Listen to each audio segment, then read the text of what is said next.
A warm welcome to TBC News, our top stories. Project to enhance weather forecast launched.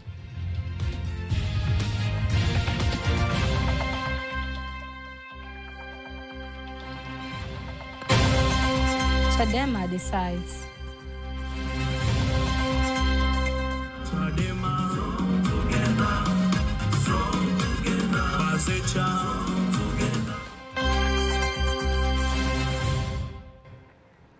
Good evening, I am Chedi Mparanyanga. You can also follow us live via YouTube channel TBC Online and also get all the latest news through our Instagram, Facebook and X pages at TBC Online.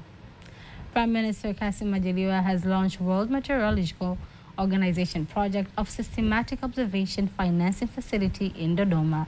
Speaking at the launching ceremony, Majaliwa says the government has continued to invest in Tanzania Meteorological Agency TMA so as to enable it to provide accurate weather forecast. Lakini vile vile vituo tulivyonavyo vilivyokuwa na mitambo iliyochakaa. The mechanical stations we have are not in a good condition. We will continue to repair stations. The government is supporting this initiative by funding $4 million. All these efforts show the commitment of the government. This project has a great benefits. It will increase the efficiency of weather data globally. The implementation of this project will help in strengthening agriculture activities and the reduction of all effects which can be caused by climate change. On his part, Director of Secretariat of SOF, Marcus Repnick, commended Tanzania's government for the investment pledging to continue cooperating with TMA. The project that is being used by the Tanzania Meteorological Agency is worth 13 million United States dollars.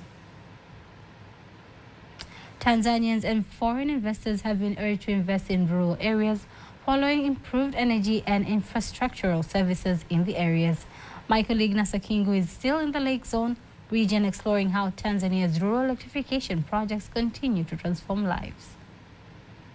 This is Buganda Village, Kabula Ward, Magu District, Mwanza region. From far, it's hard to believe that there is such a large-scale investment here. Loikana Mwedunda says access to electricity has transformed her business many-folds. Now, my hatchery is now operating 24/7, which I never used to operate it before. And I've also increased the production of fingerlings. Employing over 18 young Tanzanians with plans to expand, she insists business running cost has hugely decreased. I would say before I had electricity, I used to have a lot of, my operating cost was high. And was high in what sense? I was using a diesel pump, and you could see I was also using solar lights, so the fingerling production was very low. The manager of Rural Electrification Authority, REA, in the Mwanza region outlines how Rural Energy Access Services has created a new platform for investments in Tanzania's rural areas. Mwanza region has got 545 villages, and all these villages have access to electricity. Through rural electrification projects, the economic development in rural areas has been improved. Magu district has 86 villages, where 85 amongst them are already connected to electricity. Plans are underway to ensure the remaining one is also connected to electricity soon. Tanzania is growing, and there is still potentiality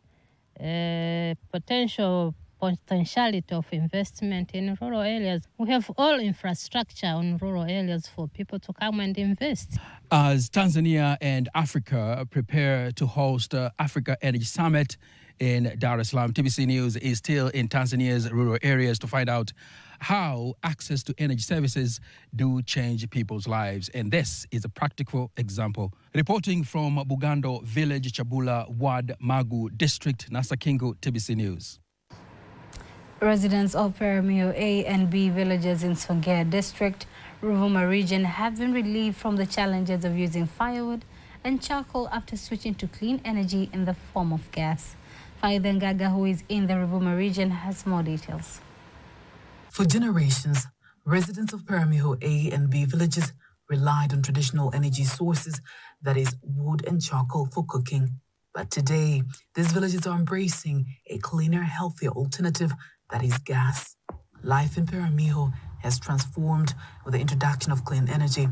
Families are no longer exposed to the dangers of indoor air pollution from smoke, and women who once spent hours collecting firewood now have more time to focus on other activities. Things are much easier now. I can cook on time and I can prepare food for my family in a very short time. I am grateful to the President Samia Suluhu Hassan. We love you so much. Now we don't have to go to fetch firewood in the rain. We cook on time, and even our marriage are better because of this gas stove. The switch to gas isn't just changing the way people cook, it's also shifting the community's mindset. Even the men have embraced the new technology, recognizing the advantages it brings. This transition has been made possible by the government's ongoing efforts to promote clean energy, particularly the distribution of gas cylinders to households. The government decided to distribute gas cylinders to every district in the Ruvuma region at an affordable price so that citizens can purchase and use them. Through the leadership of President Samia Suluhu Hassan's energy campaign, clean energy is now accessible to many in Peramiho. From a heavy reliance on firewood and charcoal to a future fueled by clean energy, Peramiho's journey is a model of how communities can thrive when they embrace sustainable practices.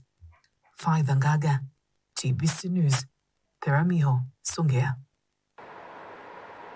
Chama cha Demokrasia na Maendeleo Chadema general meeting is being held in Dar es Salaam, top of the agenda being election of the national chairman of that party. Candidates vying for the top post are the current chairman, Freeman Mbowe, Tundu Lissu, who is currently the vice chairman, Mainland, and Charles Odero. Addressing at the general meeting earlier today, chairman of Chadema, Freeman Mbowe, says democracy and accountability are key pillars to strengthening the party. Uchaguzi huu haupaswi kuwa vita. This election should not be a war, rather a platform of building democracy. Vice chairman of the party, Said Isa Mohammed, and Tundu Lissu also greeted members of Chadema attending the meeting. I walk with the confidence and pride. All this is not my strength, nor the education I have, is the value I have been given by Chadema.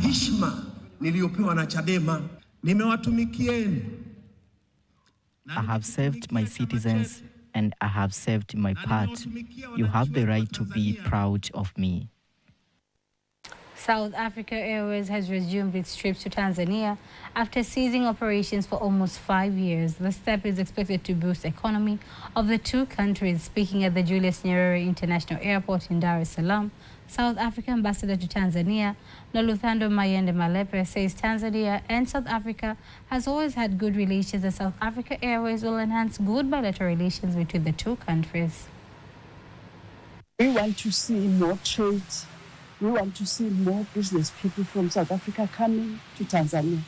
And we also want to see Tanzanian business people going to South Africa to invest in any business that we want. On his part, Tanzania's Civil Aviation Authority Director General Salimu Msangi says that Tanzania Aviation is safe, encouraging people to use air transport peacefully. Tanzania is scheduled to go to the polls later this year. Where the heat has already started in the political arena, we are now witnessing candidates declaring their interest to run for different positions. My colleague Kaki Magumole had a chat with Dorothy Semu from ACT Wazalendo Party, who has recently announced her interest in running for the presidential seat. From being an employee of the Muimbili Orthopedical Institute to the Ministry of Health, why now? Why politics? I knew I would join politics. My background being a physiotherapist, yes, but I had a childhood experience which I think propelled me, or I foresaw that in the future I must join politics. I mean, literally, if you're employed by the Ministry of Health, it literally means you're working for the government. Why do you want to vie for such a high position with an opposition flag, ACT Wazalendo? Well, I was a government employee for 17 years, and I think my employment in the government was preparing me for this particular job.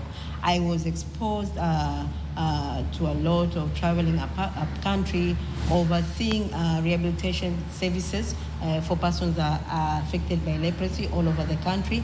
So this gave me an experience to see how the country is run, how things are done, and all that, and also see their country, how everything is, growing, and how everything is done. But then I said to myself, the ruling party had a chance to bring change for the past 60 years, but it couldn't do that. So I thought, if I want to be part of change, and I want really to instill change, I would do better in an opposition party. What changes would you bring to the table so that you're voted in? Thank you. First, it's my expertise. I've been part of, civil servant, civil service. I've worked, I've seen the problems in Tanzania.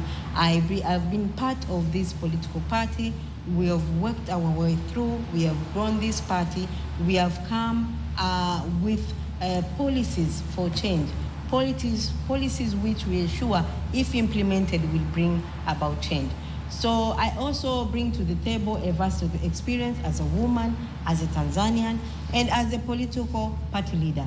But moreover, I come with changes which want to be brought about by my party, policies, and the views of a better Tanzania.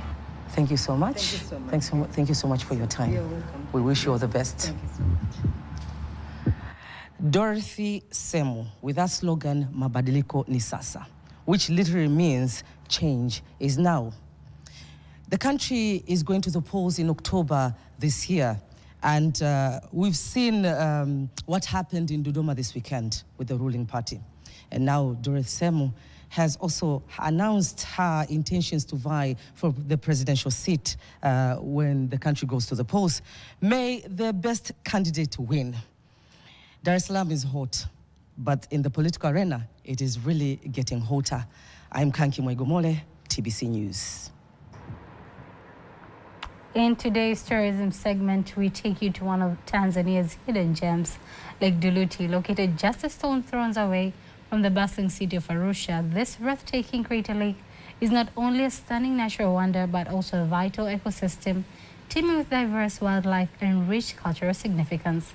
Let us explore the beauty of Lake Duluti, its importance to local communities, and the ongoing conservation efforts aimed at preserving this remarkable treasure for generations to come.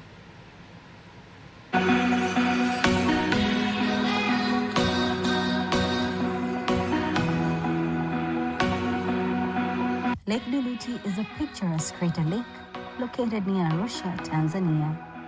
Formed millions of years ago by volcanic activity, it spans about 60 hectares and is surrounded by lush greenery and the majestic Mount Meru.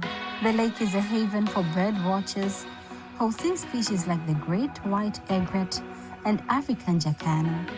Its surrounding forest supports various wildlife, including monkeys and small antelopes. Local communities rely on Lake Duluti for fishing and agriculture, maintaining a deep cultural connection to the land. The lake has become a popular ecosystem destination, offering activities like canoeing and hiking, attracting visitors to its serene beauty. One among the aquatic birds over here, and throughout the year you can find them here because they feed on fish. And remember, we have fish also here.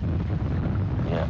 With growing tourism, conservation efforts are underway to protect the lake's ecosystem and promote sustainable practices among visitors.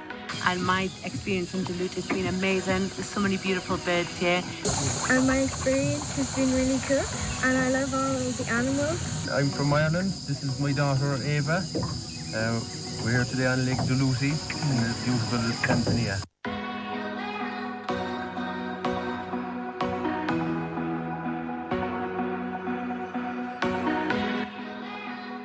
Lake Duluti is a stunning natural treasure, highlighting the importance of preserving such environments for future generations while enjoying the balance between nature and humanity. Welcome to Africa, welcome to Tanzania, an endless wonder. As the world shall be observing the World Neglected Tropical Diseases Day on the 30th of January this year, the Ministry of Health today held a workshop for journalists in Dar es Salaam to raise awareness of the impact of different neglected diseases. According to the World Health Organization, in 2021 alone, more than 43 million people globally died from non-communicable diseases, accounting for 75% of non-pandemic related deaths. 7 of the top 10 leading causes of death were linked to non-communicable diseases. Kanki Magumole attended the workshop and has prepared the following report. Ahead of the World Neglected Tropical Diseases Day on the 30th of January this year, escorted by the theme involving communities, a hands-on approach to neglected diseases, the Ministry of Health says unless urgent action is taken, the health of individuals, households and societies will be significantly affected in the long term, saying the aim of this workshop is to feed journalists with information so they're able to create awareness to the community.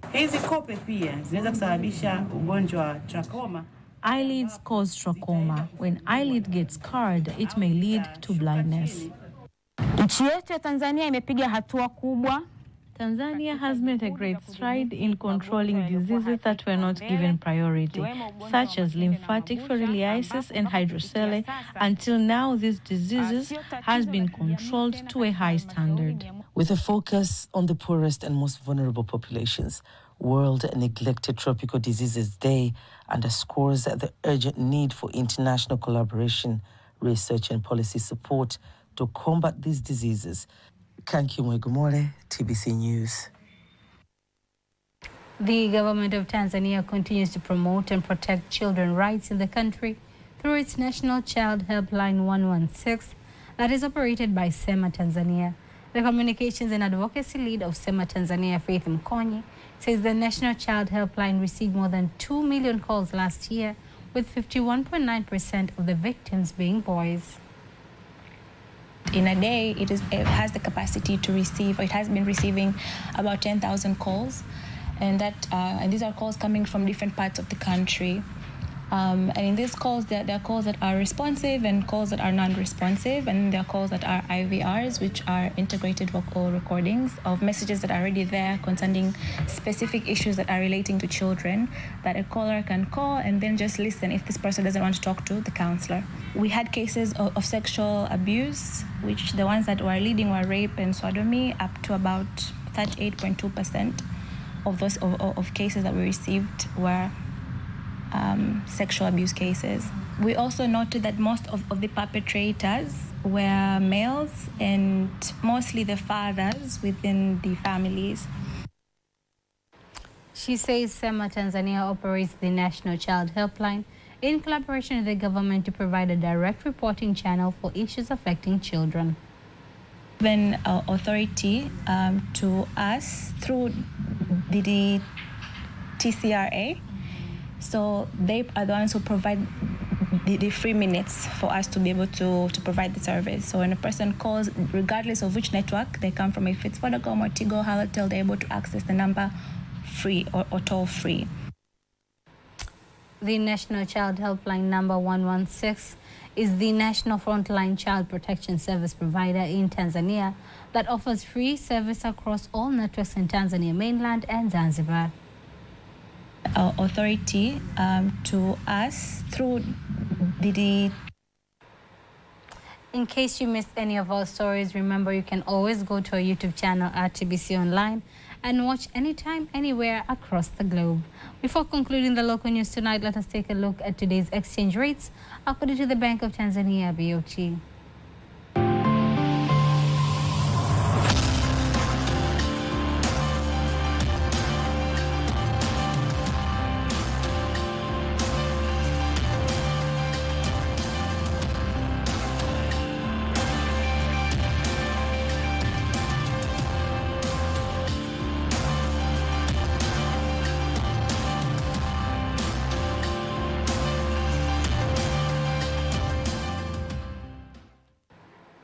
Don't miss TBC News every weekday to know all the latest in exchange rates.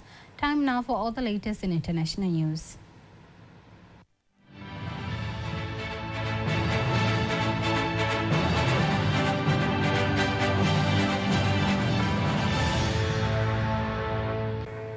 Here is international news as compiled and read by Lulu Mohammed. President of the United States, Donald Trump, has signed more than 200 executive orders and reversed nearly 80 of his predecessor Joe Biden's policies after being sworn in for a second term.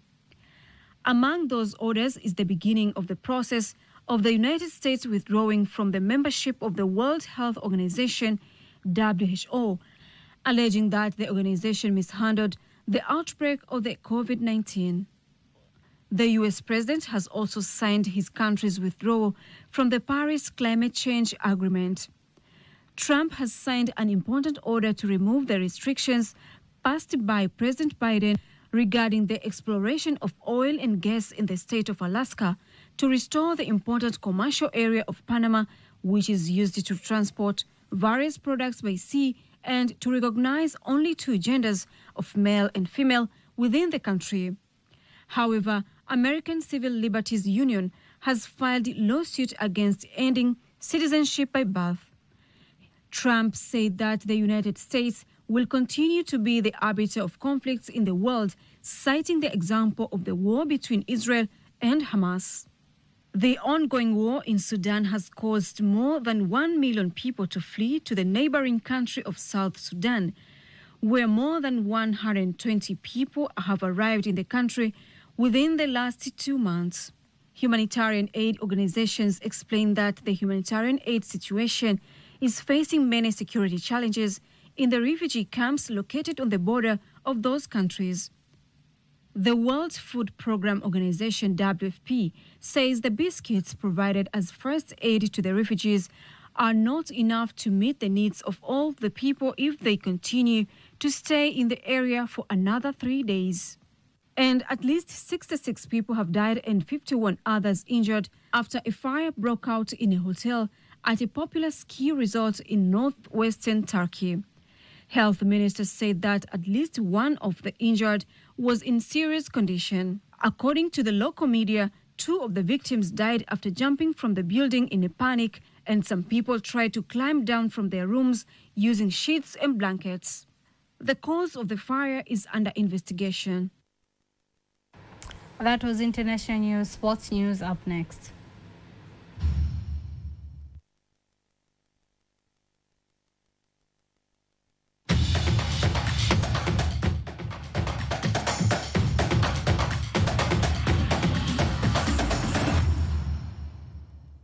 And in sports news, artist stakeholder believes that Sauti za Busara Festival is a platform for Tanzania artworks to be promoted to local and international markets. Speaking to TBC News reporter in Dar es Salaam, the coordinator of the festival asked actors to use the opportunities to open up local and international markets as one way of increasing their income.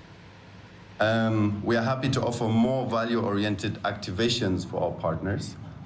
So really sitting down and creating extra value for the people that invest into the festival.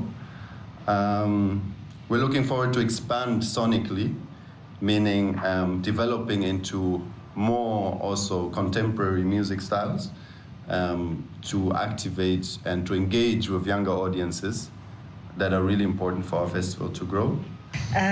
We really want to inspire women to break the barriers and really to reach their full potential, that it's allowed to them also to develop in the way they want to be. Sauti za Busara Festival will rock the walls of Stone Town, Zanzibar from 14th to 16th February 2025, as local and international artists have confirmed to participate. And in Tanzania Premier League Board TPLB Information Officer Karim Boimanda believes that the second round of the league will be very tough, as well as all participating teams have made significant changes to strengthen their squads. Boimanda added that teams who have made in-depth preparations before the kickoffs of the league have the better chance to do better in the coming second round of the league. Every time we approach the end of the season, the competition intensifies because everyone is seeking points. It's hoped that this time the league will be even tough. Tanzania Premier League will resume on the 1st of February as the defending champions Young Africans welcome Kagera Sugar at KMC Complex, Dar es Salaam, while the league leader Simba Sports Club will face Tabora United at Ali Hassan Mwinyi Stadium in Tabora. That is sports news, and now before we conclude the news bulletin for tonight, let us take a look at the weather forecast for the next 24 hours. Hello there, this is 24 hours weather forecast from Tanzania Meteorological Authority. Starting from tonight, 9 p.m. The state of the lake is expected to be slight to moderate, and the state of the sea is expected to be moderate. And rainfall models are portraying chance of rainfall over most parts of the country. And now let us see of the weather details, and this is what to expect for tonight. For western parts of the country, southwestern highland and southern region, we expect partly cloud condition, thunder showers over a few areas. For central parts of the country, northeastern highland, Morogoro, Dar es Salaam, and Pwani, including Mafia Isles, Lindi, and Mtwara region, we expect partly cloud condition, light rain showers over a few areas. For Lake Victoria Basin, Tanga, together with Pemba and Unguja Isles, is expected to be dry. And now let us see of what we expect for tomorrow. For Lake Victoria Basin, western parts of the country, central parts of the country, Morogoro, Lindi, and Mtwara region, we expect partly cloud condition, thunder showers over a few areas, and sun periods. For southwestern highland and southern region, we expect cloud condition, thunder showers over a few areas, and sun intervals. For northeastern highland, Tanga, together with Pemba and Unguja Isles, Dar es Salaam, and Pwani, including Mafia Isles, we expect partly cloud condition, rain showers over a few areas, and sun periods. And now let us take a look of the next 4 days weather forecast. For Dar es Salaam, we expect partly cloud condition and sun periods. Dodoma, we expect partly cloud condition, rain showers over a few areas, and sun periods. For Mbeya region, we expect partly cloud condition, rain showers over a few areas, and sun periods. For Mwanza, we expect partly cloud condition, thunder showers over a few areas, and sun periods. For Kilimanjaro, we expect light rain and rain showers on 26th of January. For Morogoro, we expect sun periods and rain showers on 24th and 25th of January. For Arusha, we expect light rain and rain showers on 26th of January. And that's all for today. Make sure to catch up again tomorrow. From Tanzania Meteorological Authority, my name is Maria Faris. Bye-bye. That marks the end of the news bulletin for tonight. Do not miss our next bulletin in Kiswahili at 11 p.m. On behalf of the whole team, I am Tbcnews. Have a lovely, lovely night.